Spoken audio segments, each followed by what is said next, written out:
Magandang araw!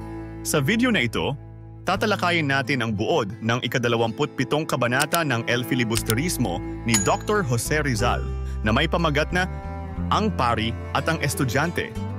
Pag-aaralan din natin ang mga mahahalagang pangyayari, tauhan, tagpuan, talasalitaan, at aral, mensahe o implikasyon na matatagpuan sa kabanatang ito. Simulan na natin.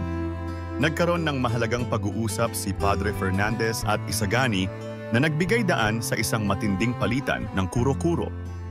Hinangaan ni Padre Fernandez si Isagani dahil sa kanyang tapang at paninindigan, ngunit agad ring nagpakita ng pag-aalala sa mga hinaing na inilabas ng binata tungkol sa mga pari, particular na sa mga Dominikong katedratiko.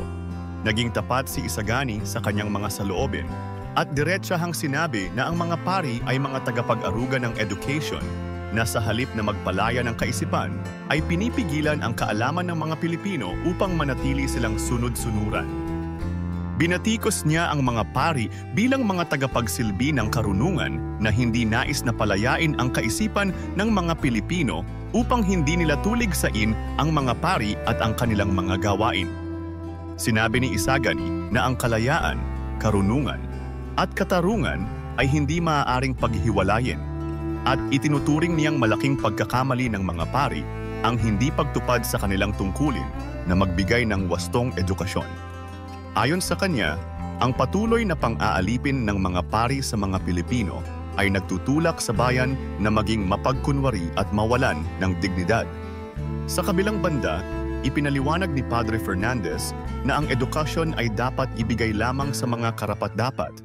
Ngunit iginiit ni Isagani na ang mga pari mismo ang naghulma sa kasalukuyang kalagayan ng kabataang Pilipino. Binanggit niya na ang isang bayan na inaalipin ay nagiging mapagkunwari at lumilikha ng mga alipin na siyang nangyayari sa kanilang lipunan. Sa huli, kinilala ni Padre Fernandez ang kanyang pagkatalo sa usapan laban sa isang estudyanteng Pilipino na mas matapang at matuwid ang paninindigan. Inamin ng pari na kahit siya ay nahaharap sa kagipitan sa pagitan ng kanilang tungkulin at ng pamahalaan na madalas nilang ginagawang dahilan sa kanilang mga pagkukulang. Tinapos ni Isagani ang usapan sa pangaral na ang mga pari ay dapat tumigil sa pagtago sa likod ng pamahalaan at harapin ang kanilang responsibilidad sa bayan. Dumako naman tayo sa mga mahahalagang pangyayari sa kabanatang ito. Nagkaroon ng mahalagang pag-uusap si Padre Fernandez at Isagani kung saan hinangaan ng pari ang tapang at paninindigan ni Isagani. Ngunit ipinahayag din niya ang pag-alala sa mga kritisismo ng binata laban sa mga pari. Diretsahang ipinahayag ni Isagani na ang mga pari, lalo na ang mga Dominikano, ay humahadlang sa edukasyon ng mga Pilipino upang mapanatiling sunod-sunuran ng bayan at hindi makapagsalita laban sa kanila.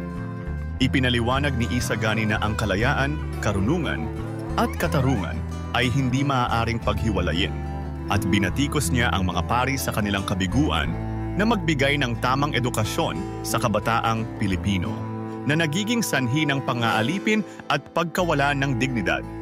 Tinugon ni Padre Fernandez na ang edukasyon ay nararapat lamang sa mga karapat-dapat.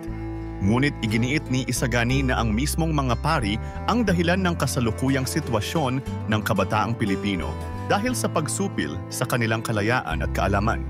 Sa huli, kinilala ni Padre Fernandez ang kanyang pagkatalo sa argumento ni Isagani at inamin ang pagkakaroon ng mga limitasyon sa kanilang tungkulin na idinadahilan nilang utos ng pamahalaan.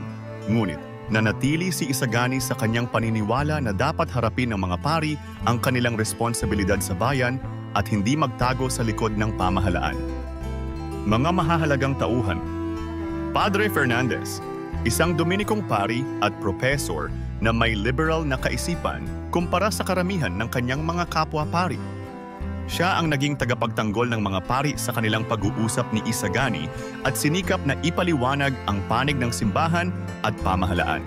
Isagani, isang matapang at matalinong estudyante na may matibay na paninindigan. Nagpapahayag siya ng kanyang saloobin at hinaing laban sa mga pari, partikular sa mga Dominiko. Siya ang pangunahing kinatawan ng kabataang Pilipino na naglalayong baguhin ang sistema ng edukasyon at lipunan. Dumako naman tayo sa tagpuan ng kabanata. Ang tagpuan ng kabanatang ito ay sa silid ni Padre Fernandez sa loob ng kumbento o kolehiyo ng mga Dominikano. Ngayon naman ay talakayin natin ang mga talasalitaan sa kabanatang ito. Paninindigan, matibay na paniniwala o prinsipyo na ipinaglalaban ng isang tao. Kuro-kuro, opinyon, pananaw, o haka-haka ng isang tao tungkol sa isang bagay. Edukasyon, proseso ng pag-aaral o pagtuturo upang magkaroon ng kaalaman at kasanayan. Katarungan, pagkakaroon ng hustisya o pagiging makatarungan sa pagtrato o paghatol. Pag-aalipin, kondisyon ng pagiging sunod-sunuran, kontrolado o walang kalayaan. At ngayon ay alamin naman natin ang ilan sa mga aral, mensahe o implikasyon na ipinakita sa nobela. Mahalaga ang pagkakaroon ng matibay na paninindigan at tapang sa pagpapahayag ng sariling opinyon, lalo na kung ito ay tungkol sa mga isyong panlipunan at pang-edukasyon. Ang education ay isang karapatan ng lahat at hindi dapat ipinagkakait o nililimitahan ng sinuman, sapagkat ito ang susi sa pag-unlad ng isang tao at ng buong bayan. Ang mga nasa posisyon ng kapangyarihan ay may responsibilidad na gampanan ang kanilang mga tungkulin ng makatarungan at may malasakit sa kapakanan ng iba at hindi dapat nagtatago sa likod ng pamahalaan o iba pang institusyon upang ipagtanggol ang kanilang pagkukulang. At dyan, nagtatapos ang ika-27 kabanata ng El Filibusterismo, ang pari at ang estudyante. Ano ang natutunan mo sa kabanatang ito? I-comment mo na ang iyong sagot. Inaanyayahan ka din namin na i-like, subscribe at i-click ang notification bell para lagi kang updated sa mga susunod naming videos. Hanggang sa muli, maraming salamat sa panonood.